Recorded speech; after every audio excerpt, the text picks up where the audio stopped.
Ever since I was a kid, I hated going to my grandmother's house in the village.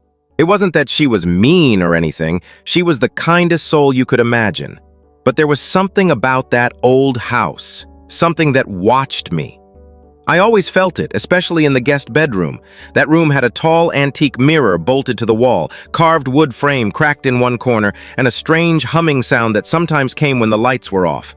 I used to cover it with a bedsheet at night, but every morning, the sheet would be on the floor. My parents didn't believe me, they laughed it off. "It's just an old mirror," they'd say, but it wasn't. When I turned 17, my grandmother passed away and we went back to the house for her funeral. That night, I was asked to sleep in the same room again. I hadn't been in there for years. At around 2:33 a.m., I woke up to the sound of whispering, very faint, like a woman whispering a prayer in a language I didn't understand.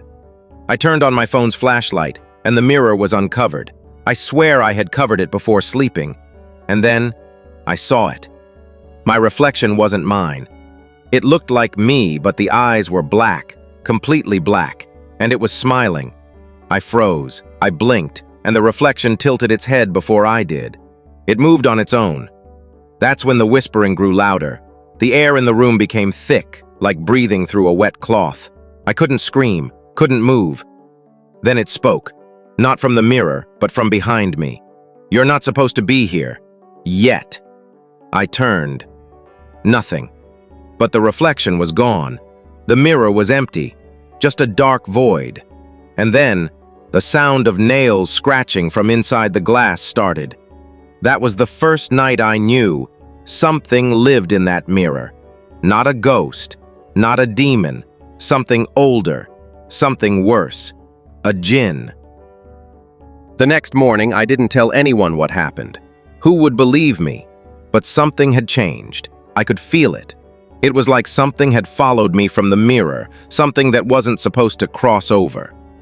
Back at home, I kept seeing things. Shadows that didn't belong, reflections that moved on their own. My little sister Zoya started having night terrors. She'd wake up screaming, saying, "He's in the mirror," even though there were no mirrors in her room. One night, I saw her talking to something in the corner. I asked her who it was. She looked at me with glassy eyes and whispered, "Nana sent him. He watches now." I asked my mom about the mirror. She got quiet, too quiet. Then she told me something that chilled my spine.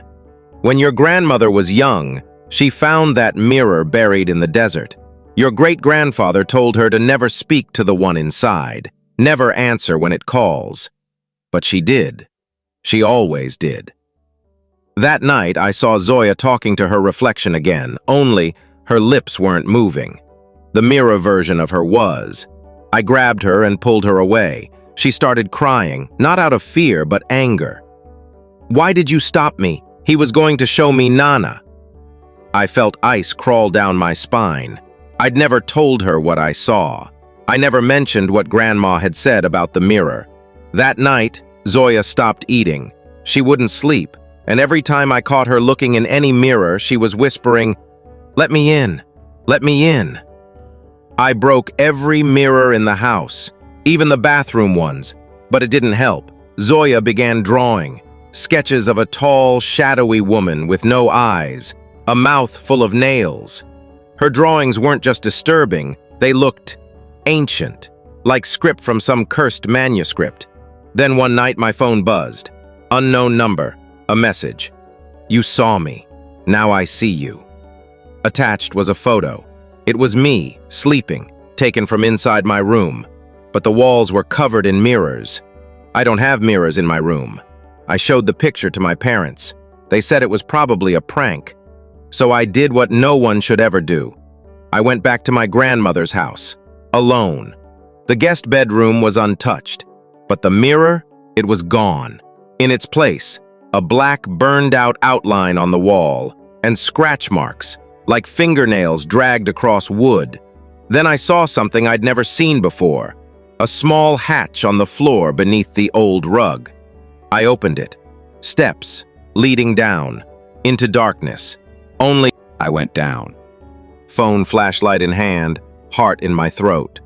The steps led into a hidden basement. It smelled like rot and wet stone. There were shelves filled with old jars, bones, melted candles. And in the center, another mirror. But this one was cracked, shattered across the middle. Written in red across the glass, "Do not answer her." Suddenly, a whisper behind me. "You came back, just like she said you would." I turned. No one. Then the mirror's shards started vibrating, and something moved behind them. The voice spoke from the mirror. Calm, ancient, feminine. "Your grandmother opened the door. You must close it, or I will walk through again." I asked who she was. She laughed. "Names give power. Yours will do." I ran, back up, slammed the hatch. But that night, the voice followed me home. Zoya was waiting at the front door. She looked up and said, "She wants you now." Retaliated, she smiled. But it wasn't Zoya's smile.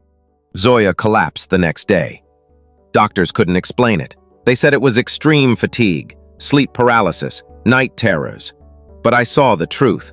She would whisper in her sleep in a language I didn't know, but recognized from the mirror. Arabic. Old, cursed Arabic. I recorded her once, played it back.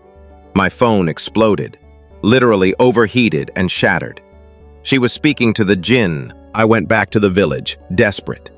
Locals whispered about a man who knew about mirror spirits. I found him. Blind. Old. Covered in protective symbols. He didn't let me speak. He simply said, "The bloodline is cursed. She spoke to it.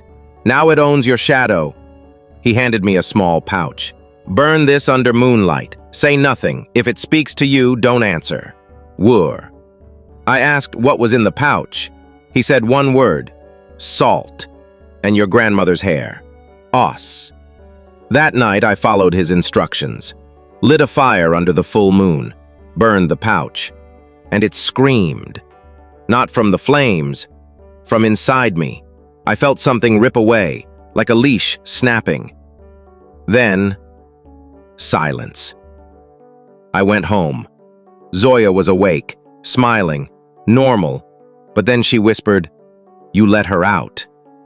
"No," and her shadow moved the other way. Os. I removed every mirror, every reflective surface from the house. But she didn't need mirrors anymore. She was in glass, phone screens, water, even closed eyes. Zoya slept with her eyes open now. Once I blinked and saw her behind my lids.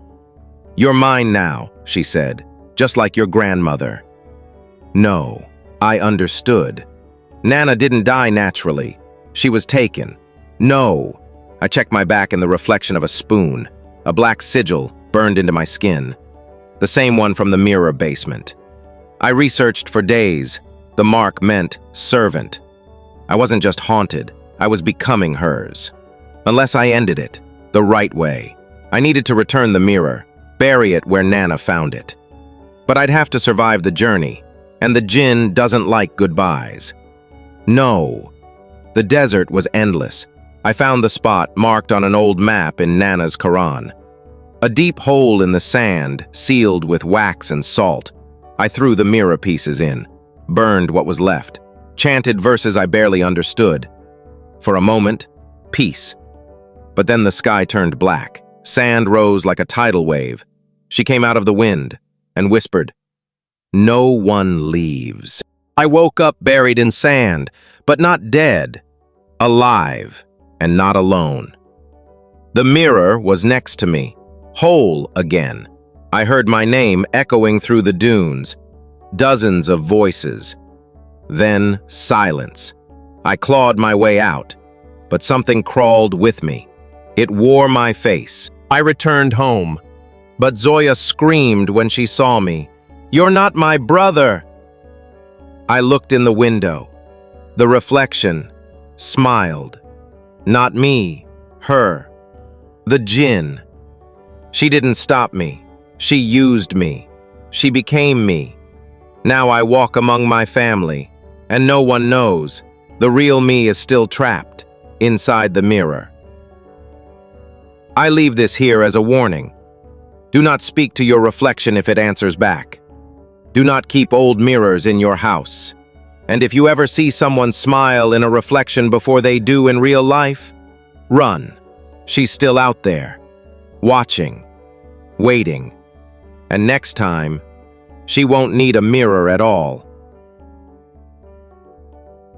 Like, share, and subscribe for the next chilling story. Some reflections are better left unseen.